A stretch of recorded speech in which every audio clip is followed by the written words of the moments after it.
Hello and welcome to the Wake Up with Gratitude podcast. I'm your host, Julie Boyer, and today I have a very special guest that the name might be familiar to you. So I'd like to welcome Udo Erasmus to the podcast. Good morning, friend. Good morning. I'm so happy that you're here. Now, for those who have not yet heard of Udo, he's actually a pioneer in the health and wellness space. He's an award-winning author of a book called Fats That Heal, Fats That Kill. In fact, this book has sold over 250,000 copies worldwide.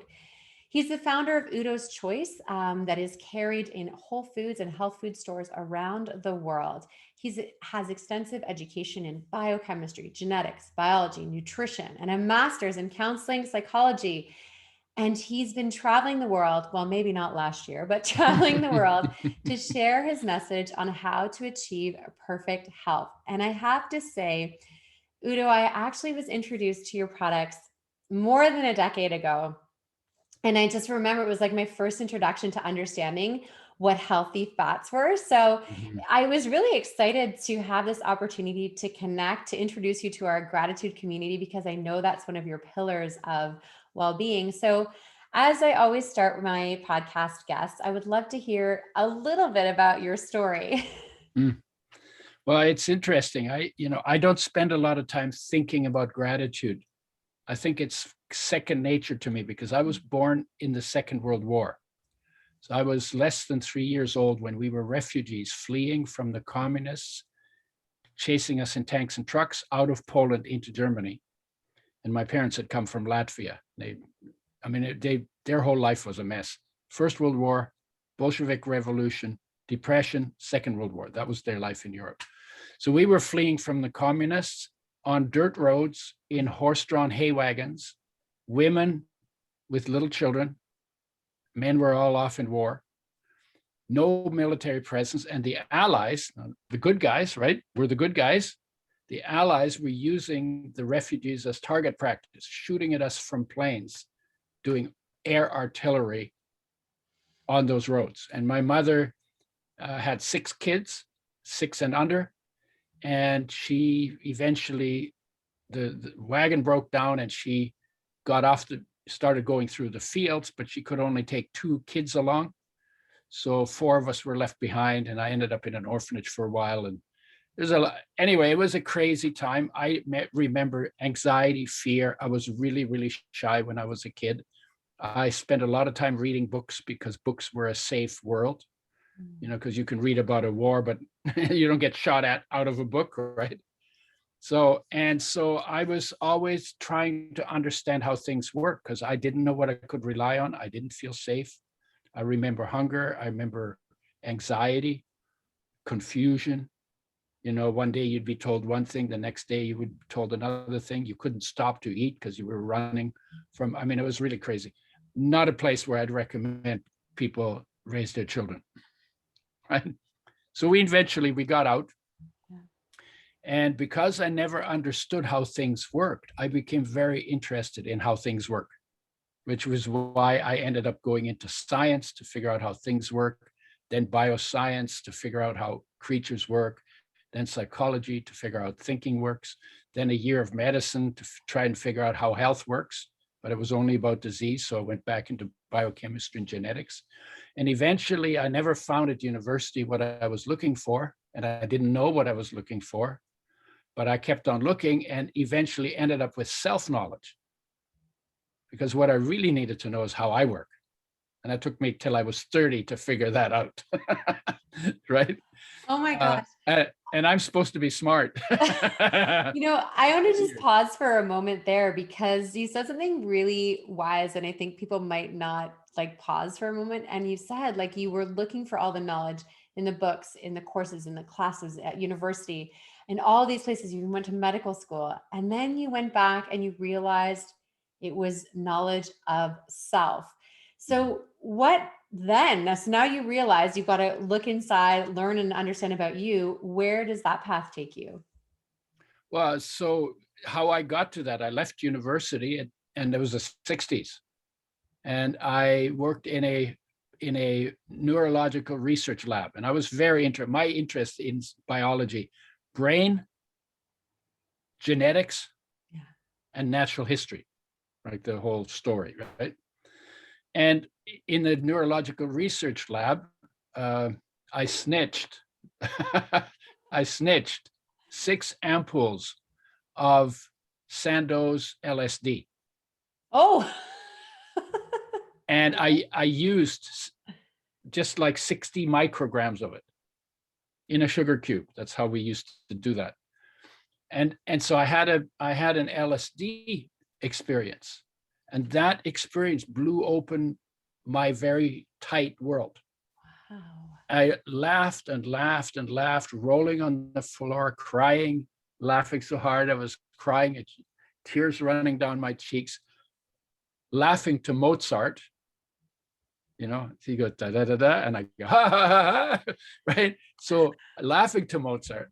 And the thing that struck me as so funny was that everything that I was so studiously looking for on the outside, and I was very studious, I realized was all the time already inside of me. And that just like blew my world open. I was like, oh my God, the way we live is one of 1,000 ways to live. Now I got to figure out which one of the 1,000 options I have that I want to actually pursue. And that took a while.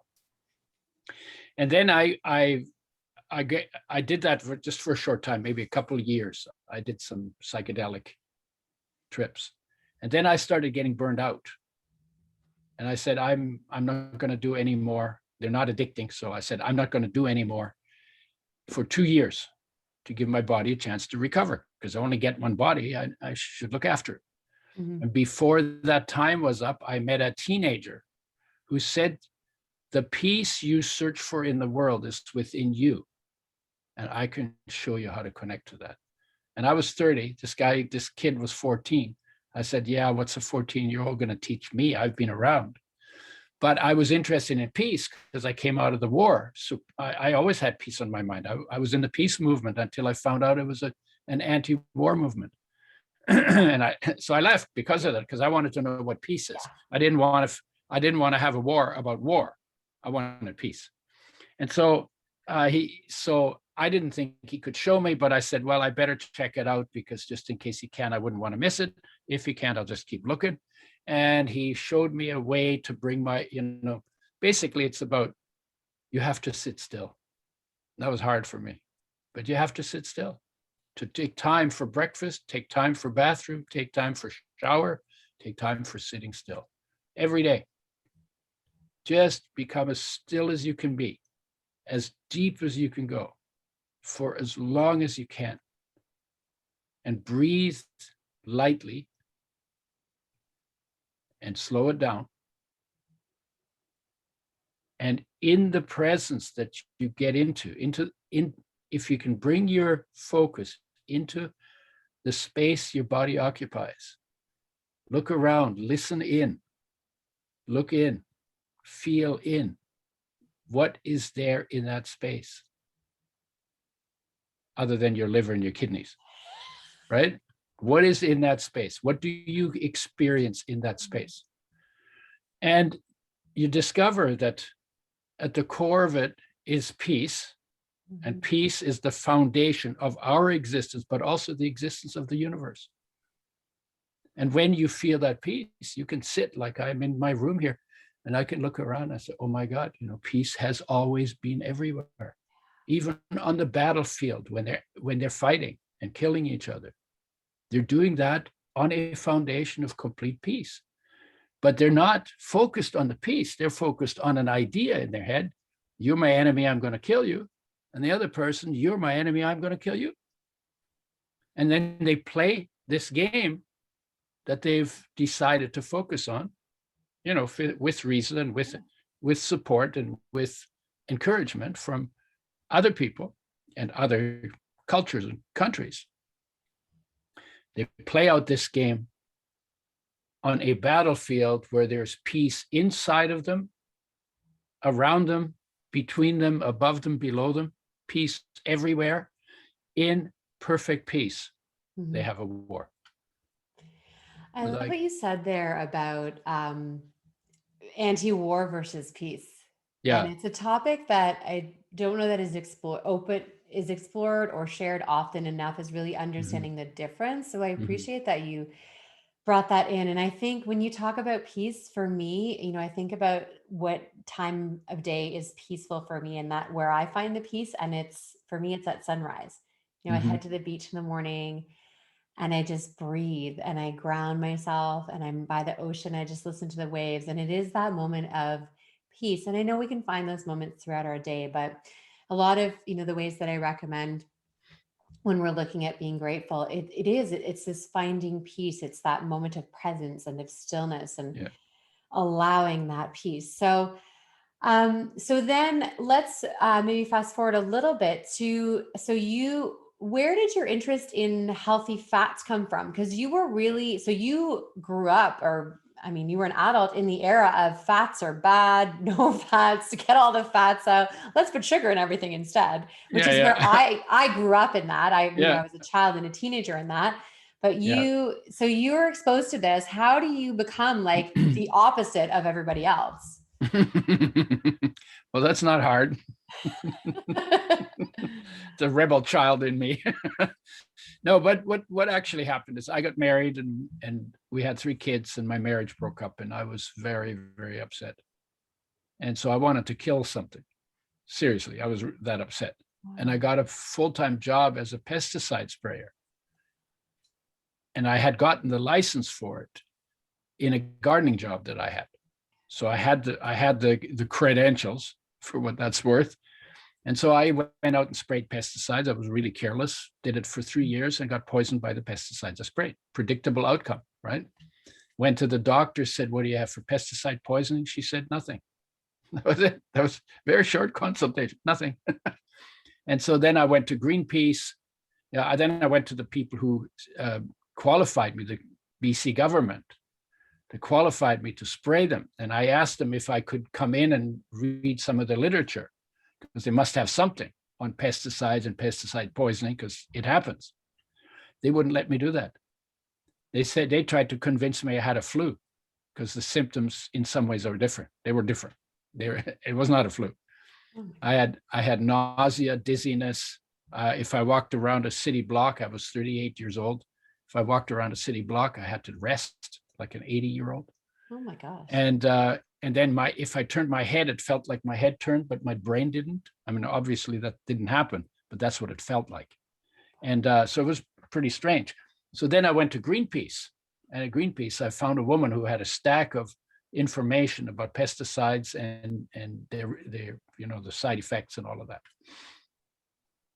And I realized that my health is my responsibility. And I was never like a huge junk eater. I grew up on the farm without electricity for part of my childhood. We had a big garden. We ate lots of vegetables. We were not like steak every night, because we didn't have refrigeration, so we could only Right. we had a locker in town, which was 15 miles away. So that's our refrigerator was 15 miles from our house. And so my father would go once a week and bring some meat home. And but it really hit me when I got poisoned that, oh my God, I really have to be responsible for it. The responsible part of it, that really hit me. And I knew from biology that every year, 98% of the atoms in your body are removed and replaced. And so it made obvious sense that when something goes wrong with the body, what you need to do is you need to raise your standards for water, air, light, and food. So you raise the standard, because if you do that, in 1 year, you will have rebuilt 98% of your body to a higher standard. That's called healing. That's why healing is possible, because your body's always turning over.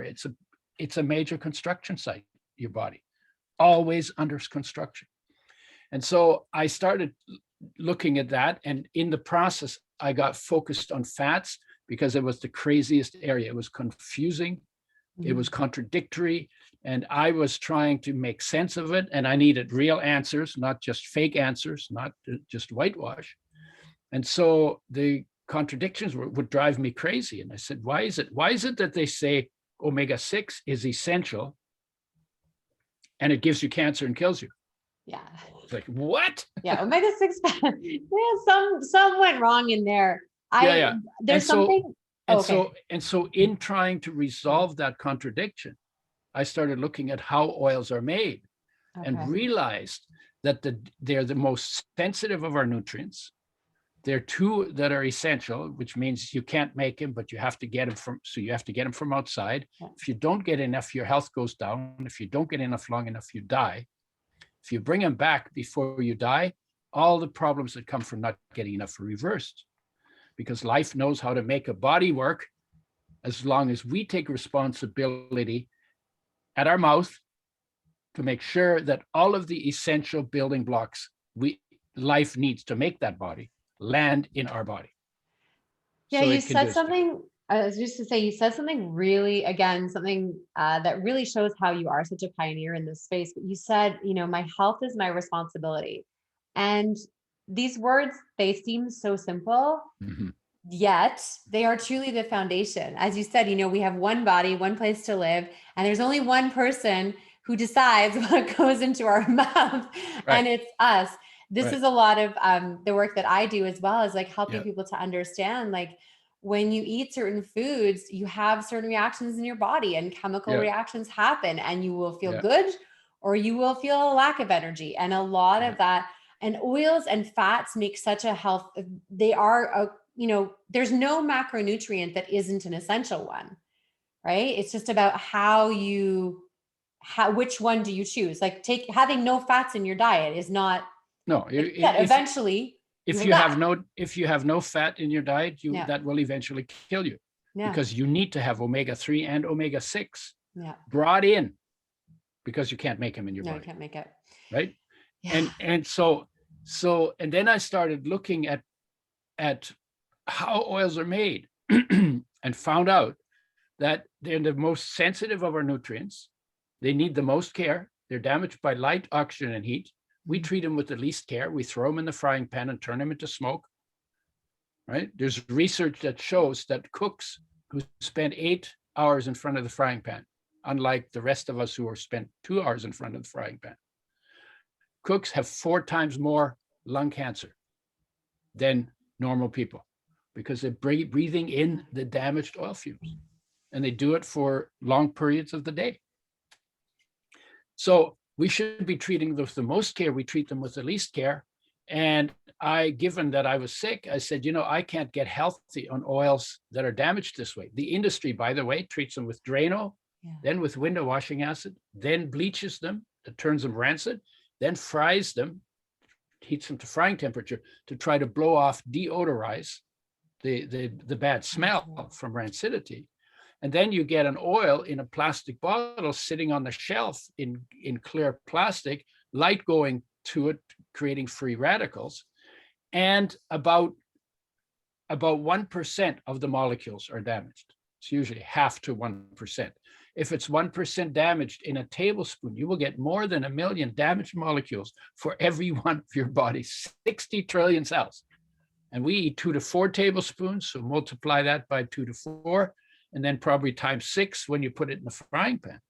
So we're getting millions of damaged molecules every day into every one of our body's 60 trillion cells. And after 5 or 10 or 15 or 20 or 30 years, we get sick, because every one of those damaged molecules interferes with what is supposed to be going on in the body, takes up space in the body architecture, and is not able to do what is supposed to happen in that space. And that's not going to make a difference. And I went, oh my God, I can't get healthy on oils like that. We should make them with health in mind. And I was just desperate enough and crazy enough to say, I'm going to do that. Wow. And so, I figured out, okay, it's light, oxygen, heat, you got to protect them from. How do you make oils? How do you get oils out of a seed where they're protected by nature's packaging? Get them through the press, the filter, the settling, the bottling, nitrogen flushed, capped, in glass because plastic leaches into oil, Yeah. and kept refrigerated. And so I said, let's give them the care they need so that they retain their health benefits. Every cell needs them. 99% of the population doesn't get enough for optimum health. And I was like, oh my God, if we could bring them back, make them with health in mind, we could help so many people. You know, omega-3 was just established as essential the year after I got poisoned. And 1981. it really is amazing what you've done for this industry, right? You're truly a pioneer in this cold press, like refrigerated oils. Like this didn't even exist. And now Yeah. your brand is like, it's the leading brand. It really is where people know and trust. And it's Yeah. interesting too. I hadn't, before, I mean, I've been purchasing your product, but I just never really understood the story behind where that Mhm. research came from. And I think it's to me, when a founder creates a product and a business out of a personal story, it's so much more powerful because you weren't just doing this because you're like, yeah, these oils are good. You were doing this for your own healing first. So I look at you today, for those that aren't watching the video, I mean, I hope you can pop over to YouTube and see the video. Udo is, how old? You said you're 78? I'll be 79 next month. I mean, he looks so healthy. It's really amazing. And what I love is like aging doesn't have to be like, you don't have to look like you're almost 80 years old. I mean, you look so healthy. And I feel like you've come out with a more recent book. I know that your other book was, your huge worldwide bestseller, but you launched a new book, Total Sexy Health: The 8 Key Parts Designed by Nature. So I want to hear about this from a man Yep. who at almost 79 years old looks healthy and happy, and your skin looks great and all these things. Tell me about this Well, newer book. so how that happened is, I'm not kind of finished with the fat Oh, sorry. story yet, but basically I got, what got to me is that I realized, oh my God, if we could do this, we could help so many people. So we put the quality in at the front end, and it wasn't about money. I was not thinking about money. I was just thinking about, oh my God, we could help so many people. Omega-3 is essential, and 99% of the population doesn't get enough. It's like we could help almost everybody. Yeah. And so we got into flax oil. That was the first oil we developed because it's rich in omega-3, but it's poor in omega-6. So it's a poorly balanced oil. Eventually made a blend because I became omega-6 deficient on flax oil. So I get dry eyes, skipped heartbeats, arthritis like pain in my finger joints, and thin, papery skin. Classic omega-6 deficiency symptoms. Okay. Fixed them by taking more omega-6, and then developed a blend that is balanced so that doesn't happen, because I'm trying to help people. Yeah. I can't help them if the oil can make them sick just because they use only that oil. And isn't it the case that a lot of people, though, they're using oils that are really heavy in omega-6 and are the like oxidized oils and things like that? So they're not getting the right kind of omega-6, right? Like right. Yeah, Which is also why we made the blend, because people were saying, oh, just take flax oil because you got omega-6s. Yeah, but the omega-6s are damaged. They're the ones that are giving you 1 million damaged molecules for every cell in every one of your 60 trillion body cells, right? So I'm saying if you want to be healthy, you need to get off those oils and you need to replace them with omega-3s that are also made with health in mind. Yeah, that's so smart. So you got to bring in the omega-3s and you got to exchange the omega-6s. Okay. Right? Good. That's like the takeaway right there, is bring in the omega-3s and that's why the blend. That's why the blend that I developed. And then I traveled to 40 countries. I lived in a suitcase for about 15 years, 6 to 9 months a year, just telling the story. And we did like thousands of talks and thousands of interviews and trainings and all that.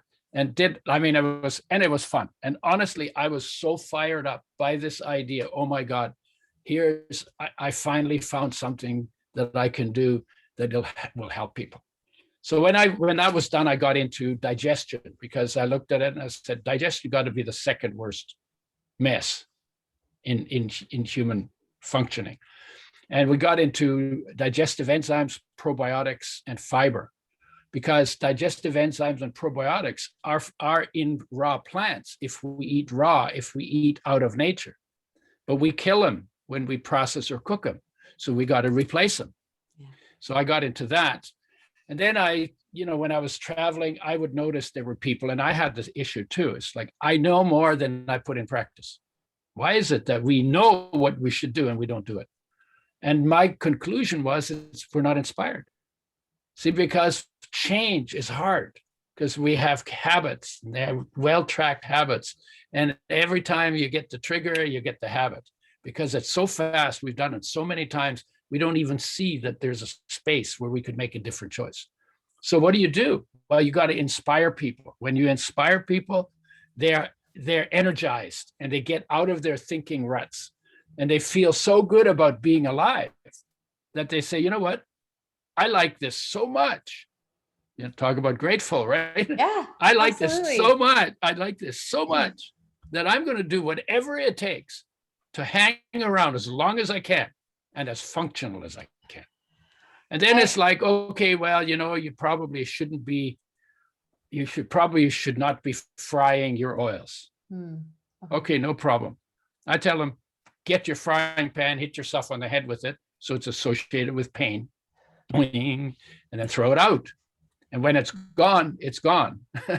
Wow. Right? And then you use water for cooking, go back to water for cooking, put good oils on the food after it comes off the heat. Okay. That makes sense.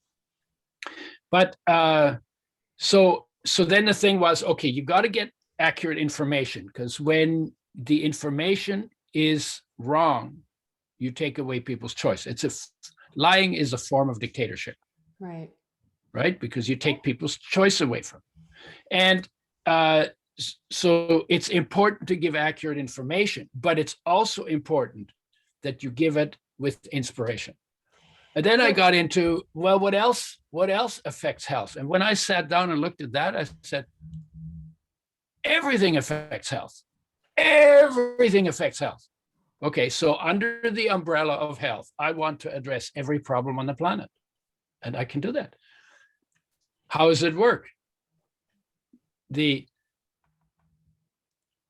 Everything is about, health is about nature and your nature.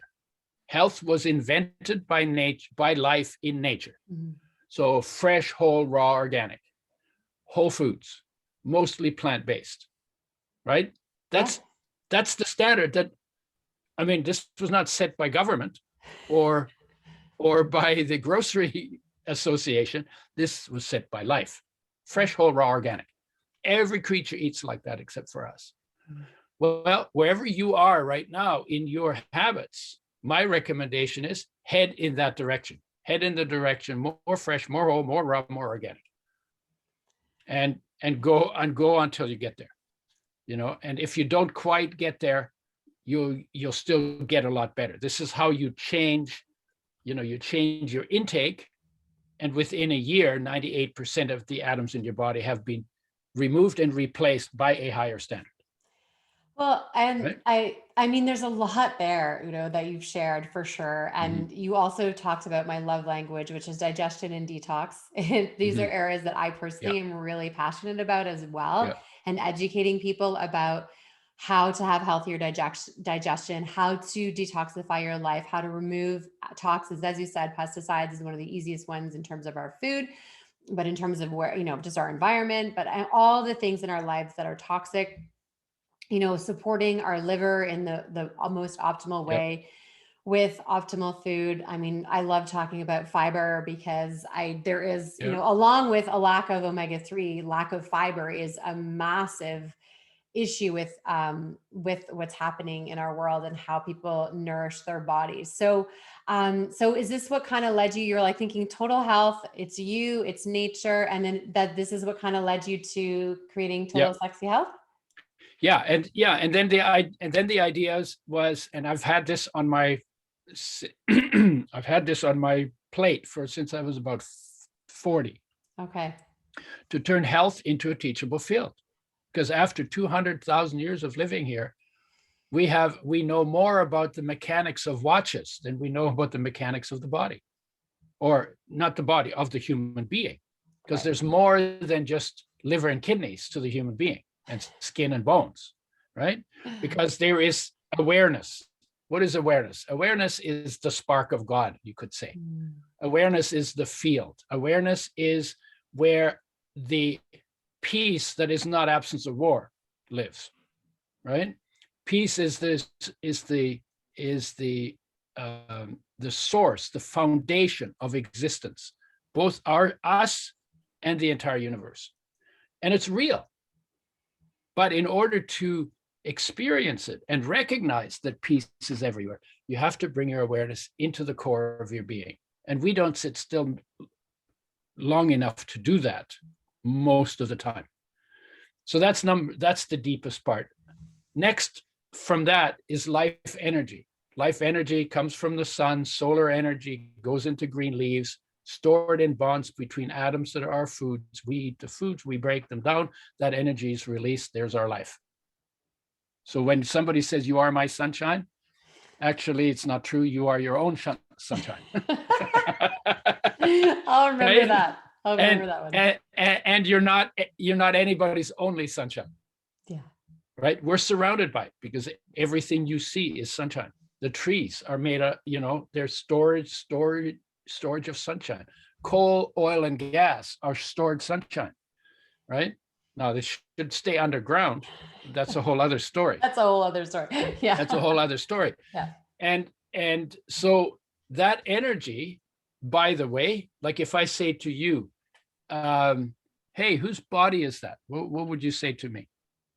What? I pointed you and I was like, it's my one body. This is the one body I have. Yeah. So you say, so this is my body. And most people would say that. Actually, no, this is what I would say. Okay, let me see if I get this right. I would say that I'm actually a walking bag of bacteria, because my microbiome outnumbers my number of human cells. So if you want to get technical. Okay. Yeah. Okay.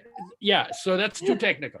But most people would say, this is my body. The point that I'm trying to make is, when I say this is my body, I'm telling you that I am not the body.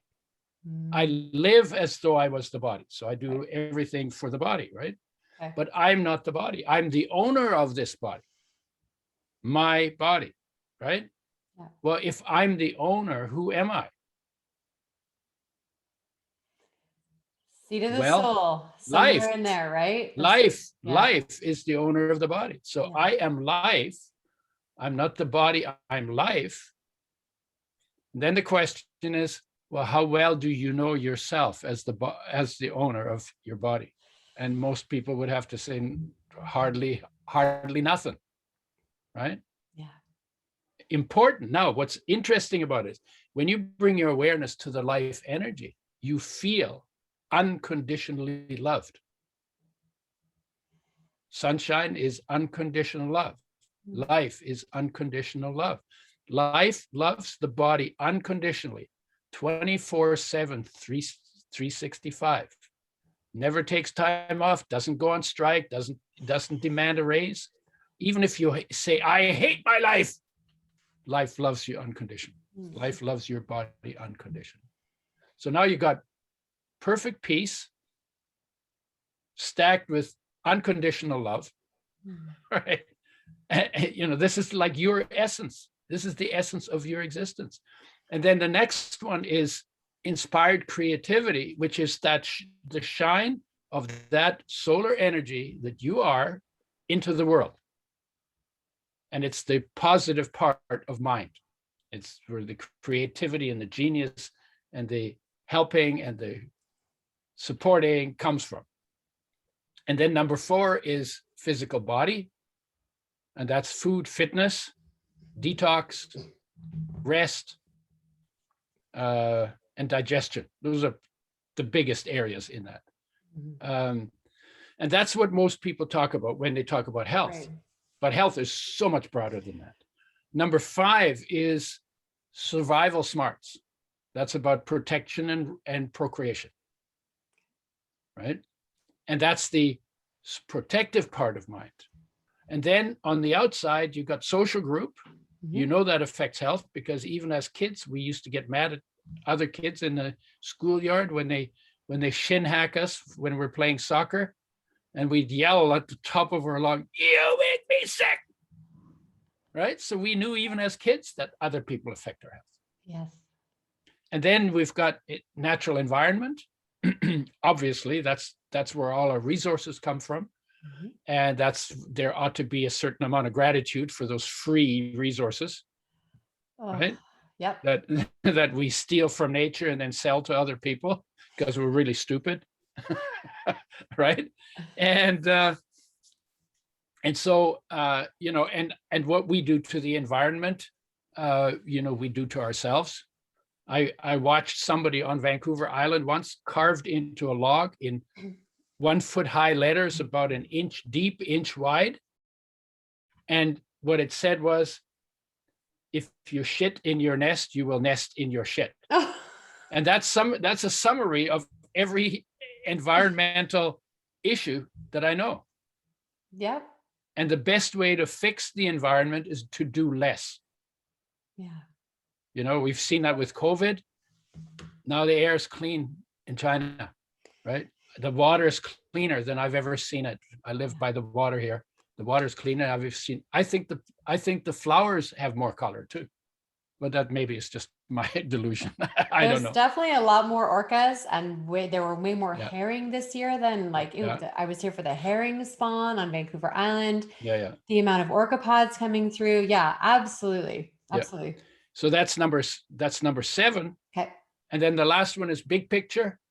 I call it infinite awareness, or the field, as physicists like to talk about Yep. it, or God. It's like God in me and me in God, right?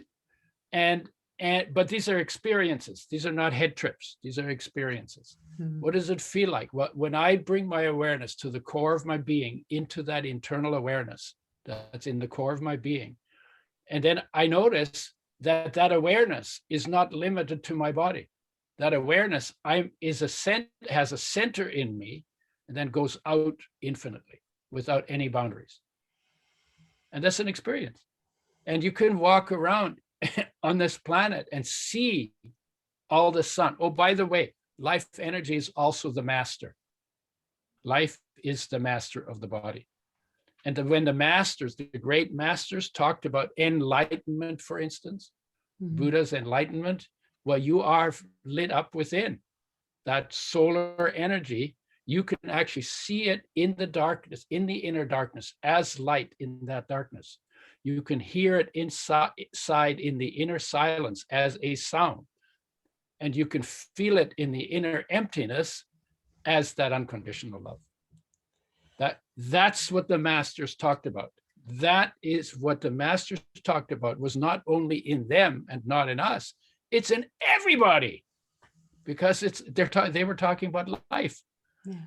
right? And they were recommending to people, spend time to get in touch with your heart, spend time getting in touch with the energy of life that you are, that is indestructible and fearless and fulfilled and loving and caring and powerful.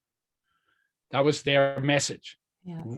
You see it from the outside as sunlight or solar energy. You see it from the inside as the light that you are, instead of the light that you see. So, Wow. and then here we are in a terminal condition called the human body Mhm. for maybe 100 years if we're lucky. Before that, 14 billion years, we did not exist. After that, for another 4 billion years, we won't exist. And then apparently the sun is going to incinerate everything. That's the story, right? The star will collapse. It's supposed to be 4 billion or 5 billion years. And then it become a dwarf, and it will become huge, and it will swallow the Earth and the Mercury and Venus and Mars in its heat wave, right? So here we have 100 years, and we're made out of nothing but solar energy, oxygen, water, and dust in its many forms, right? Mm-hmm. That's what we're made of. We get 100 years. Water, air, solar energy, and dust are interesting, but not that interesting. But when they get put together in this form, oh my God, I can dance, I can sing, I can cry, I can sleep, I can, well, I can't, but the half of the human race can grow babies.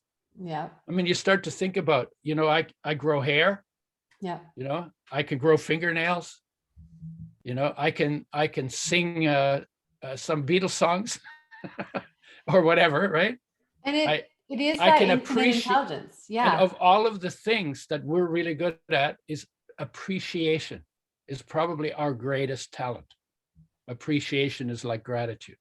Absolutely. Oh Yes. my God. And you look at, and then I can see, and I can, oh my God, and I can see the flowers unfold and feel the sunshine on my skin. And, this is like human experience. We are so rich if we're present. And this is the goal, to be fully present in all of my being and my surroundings and not lost in thoughts in my head. And when I'm fully present in all of my being, I have access to all of my talent and all of my capability and present in my surroundings, so that I can respond to whatever unfolds, because it's always in change. It's always changing. It's always different. And there's always something to respond to. And I can do all that, even though I'm just dust and just water and just oxygen and just a little bit of sunshine. Right? I love so much this overarching view of what health really looks like. And, I know I put together a program called the 30-day whole body detox, and it started with food. Mhm. And we've done it for 10 years now. And every year we grow and add more and add the spiritual part of it and add clearing up our spaces and doing digital detoxes and how the lymphatic system works and all of these things Yeah. and your mindset. Because to me, like you've mentioned, health, food and fitness and all that, that's really one part of health. And that's kind of where we start. But I want to look at, when I'm working with clients for this 30-day program, is like this whole beautiful vision of health and this connection to a greater power, this connection to, we're really only here for like a very small speck of time, but that doesn't mean that our impact can't be, global. And that's what I love about your work, is that you really are on a mission to share your message on a global scale.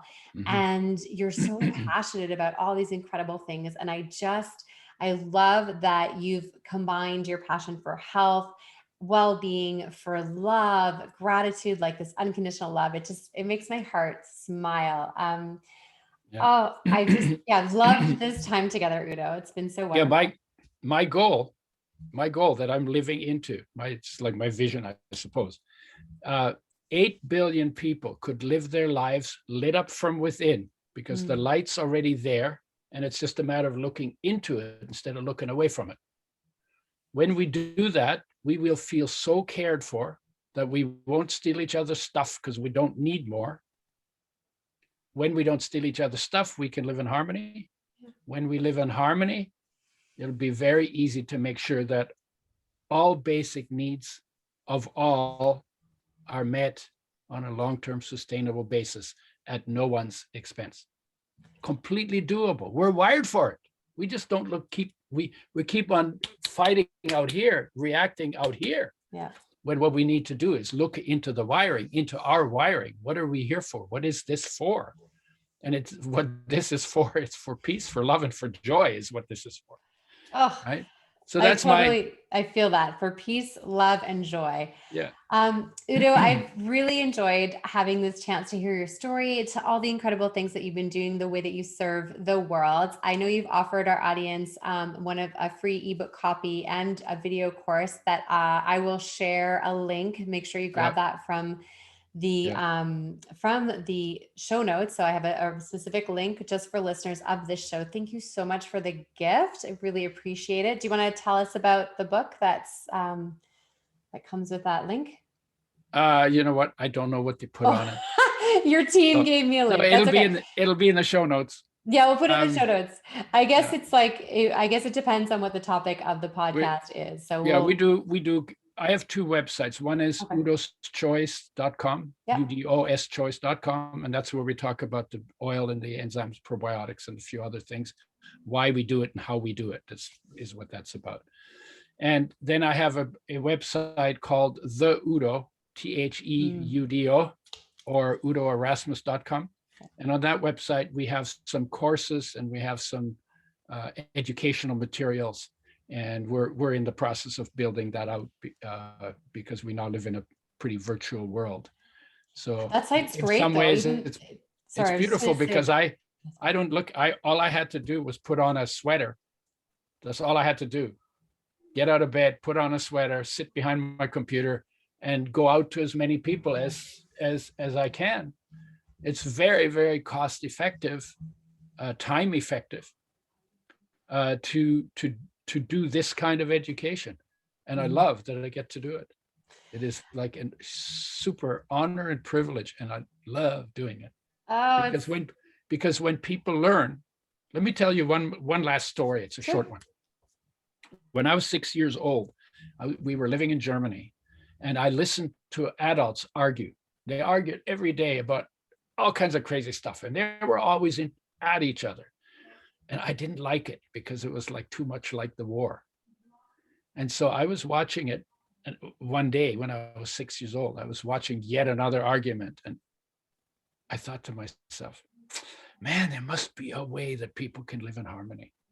And then this little quirky idea, 6 years old, doesn't know how complicated everything is. I said, I'm going to find out how people can live in harmony. That's been my driver all my life, through the science, through the psychology, through the biology, through the medicine. The goal was always, I'm going to find out how people can live in harmony. This is important. And, the war has become a gift for me, as crazy as it was, the poisoning, a gift, because it rubbed my nose in what happens when people don't cultivate harmony and cooperation and helping each other when they can, because it's really hard to cultivate that during a war. And if we don't do that because we get that that's important from a place of wisdom, we will always be drifting toward war. And we are in a situation where the world is drifting towards war. Again, because it always does when you don't, because we're waiting for the pain to wake us up instead of getting vision or inspiration to draw us forward. I love what you shared there, just about being able to look back at really difficult, life-changing, negative situations with a grateful eye on how it drove your journey. And I often will say that it's not about, we are grateful that we went through a war and we are grateful that we got sick or whatever. It's the ability to look back and say, this happened, can't change that. I can see what came out of it that actually had a massive impact on my life forward. And that's, to me, one of the deepest gratitude practices to have, is to understand that we're going to go through those challenges, those difficult times. And in the moment, it might not seem to make sense, but it is the journey. It is the looking back that gives us that ability to look back with gratitude. I feel that in your work and in your heart. So Udo, I thank you again for being so generous with your time, with your stories, with your passion. We can find you. I know you hang around on Facebook and Instagram. You're on those socials. Yeah, I got a YouTube channel as well. Awesome. And on YouTube, amazing. And I've been to your websites. I love what you're doing in the virtual space. And I love that you and your team are adopting this and growing this medium to be able to reach Yeah. so many more people, as more and more people have access to the internet that even didn't, a year ago. Mhm. So Oh, yeah. just, The technology, look at we're ready for a transformation. The technology is in place to make it possible. Wouldn't have been possible 50 years ago. no. But the transformation is not only pressuring us, we're under pressure for a transformation, but we're also wired for that transformation, and we've wired the world for that transformation. So come on, let's do going. it. Yeah. Awesome. All right. Thank you so All much, right. Udo. It's All right. been a joy. Thank you, Julie. Thank you.